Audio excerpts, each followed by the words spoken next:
नमस्कार, मी पूनम. न्यूज 24 सह्याद्रीमध्ये आपलं स्वागत. पाहूयात आत्ताच्या घडीची मोठी बातमी.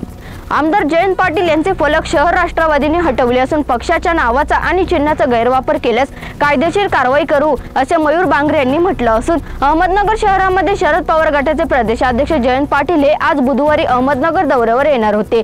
त्यांच्या स्वागतासाठी शरद पवार गटाच्या वतीने कायनेटिक चौकामध्ये स्वागताचे फलक लावण्यात आले होते. राष्ट्रवादी अजित दादा गट आक्रमक होऊन त्यांनी अखेर लावलेले हे फलक मंगळवारी रात्रीच्या सुमारास काढले. तसेच शरद पवार गटाच्या पदाधिकाऱ्यांनी म्हटलं की जर पक्षाचा आणि चिन्हाचा गैरवापर केला तर कायदेशीर कारवाईला सामोरे जावे लागेल असा इशारा मयूर बांगरे यांनी दिला असून काल निवडणूक आयोगाने शरद पवार गटाला धक्का दिला असून पक्ष आणि चिन्हाचा निकाल अजित पवार गटाच्या बाजूने दिल्यानंतर अहमदनगर शहरामध्ये शहर राष्ट्रवादी आक्रमक झाल्याचे दिसून आले.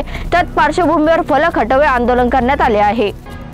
काल निवडणूक आयोगाने स्पष्ट आदेश दिला आहे की राष्ट्रवादी काँग्रेस पार्टी आणि घड्याळ हे चिन्ह अजितदादा यांना देण्यात आले आहे.